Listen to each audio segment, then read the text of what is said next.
What's up, guys? It's Casey Zogelman, aka Bellatrix Rock 16, here with my third installment of my Dark Shadows series and my second fan theory.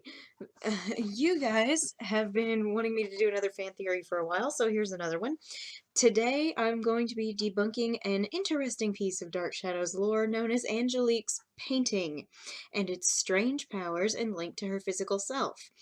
Another famous dark arts user made 7 of these artifacts, and Potterheads on my channel, what is the word? That's right, Angelique Bouchard's painting is a Horcrux. What? Now, for those Dark Shadows fans not familiar with Harry Potter or its lore, let me explain what a Horcrux is. A Horcrux is an inanimate object that holds a piece of the Witcher Wizard's soul. The object made into a Horcrux must hold some type of value to the creator. In order to make a Horcrux, the Witcher Wizard must split their soul by means of a terrible act, i.e., killing someone in cold blood. But she's so heartless she doesn't even have a soul to split. Get out. The rest of the lore is unknown, as the act of making a Horcrux is an atrocity in the magical community. Are you with me so far? So why make a Horcrux? Well, Horcruxes basically allow a witch or wizard to continue living even if their body is destroyed. Like with Lord Voldemort, he continued to live on even after his curse rebounded and destroyed his body. Horcruxes basically make you immortal in a way. And just to let you know, I'm going to talk about both the original Angelique and the 2012 Angelique because this theory works for both of them. Okay, now on to why I believe Angelique's painting is a Horcrux. First of all, you can't physically destroy the painting. We saw this with Barnabas's attempt at cutting it out of the frame and burning it. He was so sure of himself too, but nope! Hashtag trolled. Horcruxes cannot be destroyed by normal means. No normal spell or regular fire will kill a Horcrux. They have to be destroyed by something goblin made or the fiend fire spell, or something that has been in contact with something goblin made like a basilisk thing. So there was no way to physically destroy her painting. However, you can do things to a Horcrux without actually killing it. So what Barnabas had Sam do with the portrait of the aging part does not contradict the theory because it did not destroy the painting. It altered its appearance, but underneath it was the same canvas, same frame, same Horcrux. Reason number 2, Horcruxes influence your behavior and attitude towards others.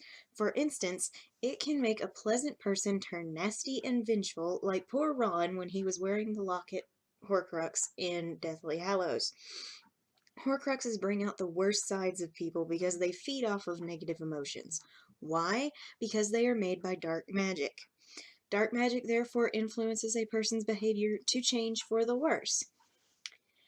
Now, who do we know that became influenced by the painting? Roger!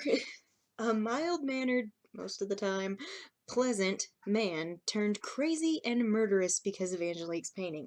Spending too much time around a Horcrux makes these changes happen. Roger spent almost every waking moment next to the painting, so the Horcrux was able to influence him to the highest degree. Away from the painting, he was just fine, but by spending time around it for too long, yikes. Heading into reason number 3 is the revisiting of Horcruxes making a witch or wizard immortal. Now, many of you are going to say, well, the reason she keeps coming back is because of Diabolos. For the sake of this theory, we're going to say he's not involved. With a Horcrux, the witch or wizard's soul will go into a sort of limbo state after their body is destroyed. They will remain that way until such a time as a body is reconstructed for them, also by the use of dark magic. See Goblet of Fire and Voldemort's Resurrection for reference. As we all know, Angelique's spirit goes into a limbo state when she is out of the game for a while until such a time as a dark ritual is used to revive her. For example, Nicholas Blair reviving her both times by using black magic, Quentin and Evan summoning her in 1897, and so on.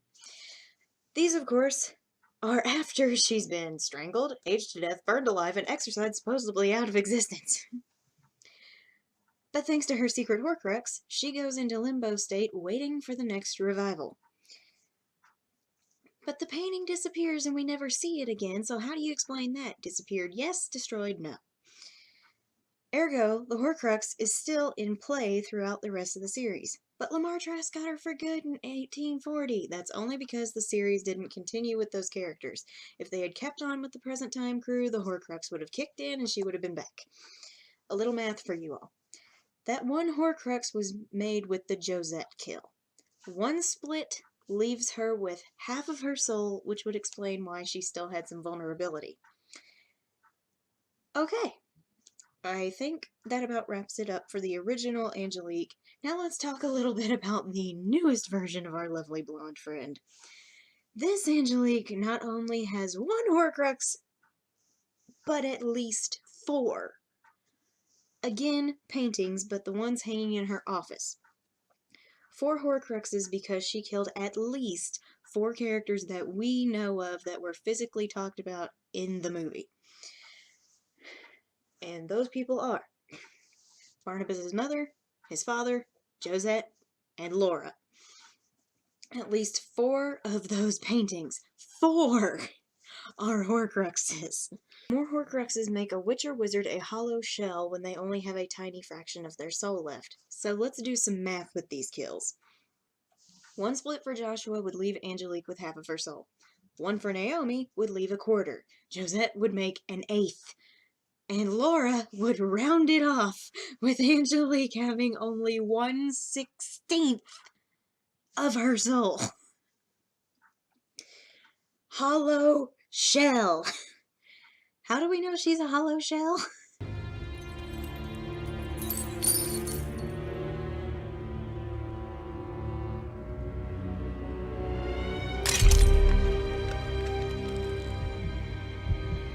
Like Voldemort, who turned into confetti, Angelique shatters like a china doll.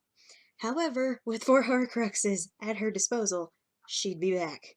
As for the influencing factor here, let's just point to all of the men on her board because they were at her beck and call, and they didn't mind that she was a witch, and they helped her with capturing Barnabas and blowing up the Collinsport cannery, or the Collins cannery, sorry. They were doing bad things, so we're just gonna point to all of them being influenced that way. And I want to make a mention of in Lara Parker's newest novel, The Heiress of Collinwood,